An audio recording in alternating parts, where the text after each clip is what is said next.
India जो है हमेशा से जो है ना वो बहुत भुदकता है, बहुत एरोगेंस दिखाता है, लेकिन वो खाता मुंह की है। क्योंकि हमारे पास देखें सर और कुछ भी नहीं है ना, तो एक कलमे की ताकत तो है ना। सर सुनील गावस्कर है और दिलीप वेंगसारकर है, श्रीकांत, और सेलिब्रिटीज में भी आई थिंक आफ्ताब शेखदसानी था, रितेश देशमुख था, चंकी पांडे एंड काफी। तो एक कोलैबोरेशन थी, वो नहीं आ सके, हम आए हैं, तो हमारा मैच हुआ बड़ा जबरदस्त,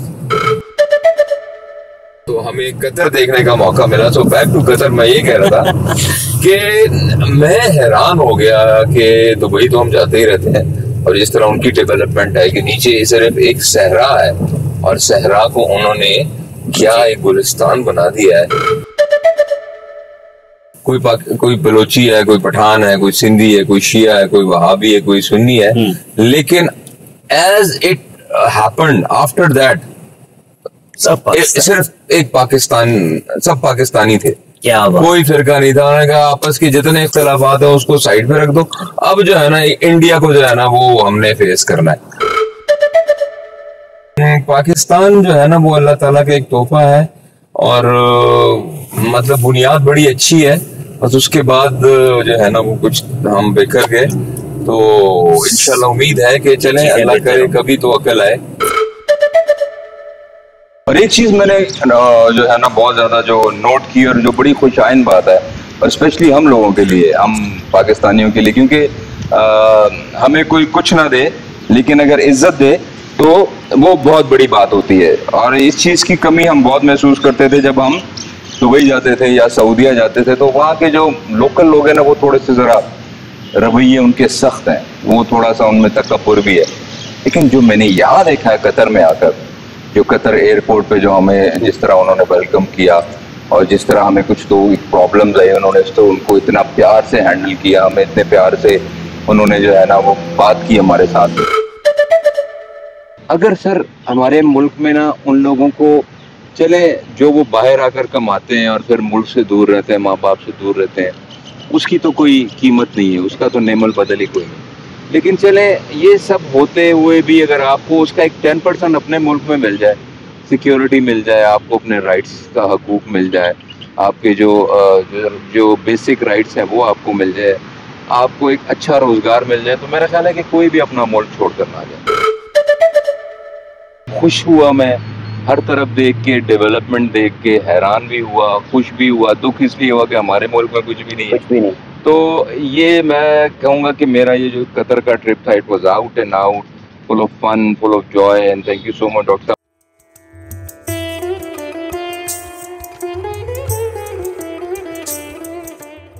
अस्सलाम वालेकुम अरबाज भाई, कैसे हैं? वालेकुम अस्सलाम वरहमतुल्लाहि वबरकातुहू। मैं बिल्कुल ठीक हूँ डॉक्टर साहब, आप कैसे हैं? अल्हम्दुलिल्लाह ठीक ठाक। से पहले तो बहुत शुक्रिया, आपने टाइम दिया है, और अभी आपको हमने कतर में पिक किया है, तो आज ड्राइव एंड टॉक है कतर की। जी जी बिल्कुल, exploring Qatar with doctor Samar Hamdani. तो ये तो एक क्या कहते हैं, वो सोने पे सुहागा हो जाएगा सर। सर बहुत शुक्रिया आपके प्यार का। अच्छा मुझे ये बताएं कि अभी आप कतर आए हैं और आप देख रहे हैं, तो ये तरक्की देख के क्या लगता है आपको? बिकॉज यू टोल्ड मी कि आपके फादर आए थे यहाँ पे, राइट, इन 80s गालिबन। तो 80s 90s में जब वो आए थे तो कतर की क्या सिचुएशन थी, और अब आप क्या देख रहे हैं? वो तो इसलिए मुझे याद है, एक मेमोरीज के घरों में वो जो एक पुरानी एल्बम्स आज भी है, वो एक सेक्टर्स होते हैं उसके, वो किसी ये एक दोहा का कतर का टूर था, ये दुबई का था। तो मैं वाले साहब की एक पिक्चर देखी थी, तो जो अभी यहाँ का जो शेराटन है, जो सबसे पुराना इनका होटल है, तो वाले साहब की एक पिक्चर मैंने देखी थी शेराटन के साथ, तो होटल के साथ ठहरे भी वहीं थे। तो मैंने कहा यार ये अच्छा, तब से मेरे ज़हन में था। तो अब जब मैं यहाँ लैंड हुआ हूँ और मैंने देखा कि मैंने वही शेराटन होटल, तो मुझे यहाँ के जो लोकल लोग थे उन्होंने बताया ये सबसे पुराना है। तो वाले साहब को फिर मैंने बताया, उन्होंने कहा हाँ कि मैं जब आया था तो ये तब एक ही ये होटल ही था यहाँ पर, और बाकी कुछ भी नहीं था, सिर्फ सहरा ही सहरा था, और दोहा तो बिल्कुल छोटा सा ही एक शहर था। लेकिन कट टू अब जब मैं आया हूँ, वो 83 की बात है, और अब ये 2025, इवन 25 को छोड़े, आप अगर 2015 में भी देखें तो कतर कोई इतना ज्यादा डेवलप नहीं था, कोई इतना एलिवेटेड नहीं था। ये तो फीफा वर्ल्ड कप के बाद लोगों की जहन में आया कि यार कतर भी कोई एक मुल्क का नाम है और एक शहर है यहाँ पर दोहा, और वहां पर भी लोग बसते हैं। तो उसके बाद फिर लोगों में एक क्यूरियोसिटी आई कि यार देखना चाहिए। हम भी इत्तेफाक से आए, हमारे यहाँ पर एक क्रिकेट मैच था। बेसिकली तो ये एक सुपर 60 क्रिकेट लीग है, जिसे कि अजहर कासमी है, हमारे दोस्त, हमारे भाई सऊद फिल्म स्टार जो है उनके बड़े भाई हैं, और इससे पहले भी उन्होंने बहुत सारे इवेंट्स कराए हैं। तो अब वो एक सुपर 60s मीन्स के वो क्रिकेट स्टार्स जो ऑलमोस्ट इन 60s हैं ऑल ओवर द वर्ल्ड, उनकी एक लीग है। तो उसमें हम कुछ सेलिब्रिटीज भी हैं। तो ये एक इट्स सॉर्ट ऑफ एक इनॉग्रेशन थी। तो उसमें Indians were suppose to come, लेकिन वो जो कॉन्फ्लिक्ट हुआ उसके बाद वो उन्होंने बैकअप किया। तो इंडियन अदाकारों में कौन कौन आ रहा था? सर उसमें जो थे वो जैसे रिटायर्ड जो उनके हैं, सर सुनील गावस्कर हैं और दिलीप वेंगसारकर है, श्रीकांत, और सेलिब्रिटीज में भी आई थिंक आफ्ताब शेखदासानी था, रितेश देशमुख था, चंकी पांडे एंड काफी। तो एक कोलैबोरेशन थी, वो नहीं आ सके, हम आए हैं। तो हमारा मैच हुआ बड़ा जबरदस्त, तो हमें कतर देखने का मौका मिला। तो बैक टू कतर मैं ये कह रहा था कि मैं हैरान हो गया कि दुबई तो हम जाते ही रहते हैं, और जिस तरह उनकी डेवलपमेंट है कि नीचे सिर्फ एक सहरा है, और सहरा को उन्होंने क्या एक गुलिस्तान बना दिया है, जिसे हम कहते हैं कि जंगल में मंगल कर दिया है। खुशी बहुत होती है, लेकिन एट द बैक एंड जब आप अपने मुल्क का सोचते हैं ना, तो दुख होता है कि जिसको अल्लाह ताला ने इतना कुछ दिया है, इतनी सौगात दी है, लेकिन अनफॉर्चुनेटली कि हम कहीं पे भी नहीं है, वी आर नोवेयर। उस पे जॉन एली का शेर, और आज देखे ना ये क्या डेवलपमेंट है, क्या इनकी अप्रोच है, और क्या फर्दर फ्यूचर प्लान्स है। तो इट्स ऑसम। कहते हैं इस पे जॉन एली का शेर याद आता है कि हादसा तो है, और वो ये कि बात नहीं कही गई, बात नहीं सुनी गई। और बात तो सच है, मगर बात है रसवाई की। तो अनफॉर्चुनेटली यार वाकई मैं तो मेरे 2022 में भी मेरा यहाँ पे चक्कर लगा, फिर अभी मैं फॉर लॉन्ग टाइम के लिए मैंने स्टे किया। तो आप देखें यहाँ साल में मैंने प्रोग्रेस की, एक साल में। अरबाज भाई ये ऐसे था कि जैसे खंडरात है, मैंने खुद देखा हुआ। और इन्होंने विद इन मंथ्स, ये आपके सामने जो आपने लुसेल सिटी देखी है सर, कैसी सिटी? सर देखिए, डिपेंड करता है कि एक शख्स लेके चलता है एक आइडियोलॉजी, और फिर एक से वो एक लश्कर बनता है, फिर कौम बनती है। तो एक विजन था ना, जो यहाँ के अमीर है तमीम साहब, उनका एक विजन होगा, उनकी एक आइडियोलॉजी होगी, और फिर एक ईमानदारी थी, लीडरशिप थी, यूनानिमसनेस था, स्ट्रेंथ थी, पैसा था। तो वो सारी चीजों की जब कोलैबोरेशन हुई, तो here is the product you can see। अच्छा, दूसरी बात मुझे ये बताएं, अभी आपने वॉर भुगताई है, आप वहीं पे थे पाकिस्तान में, तो क्या सिचुएशन थी?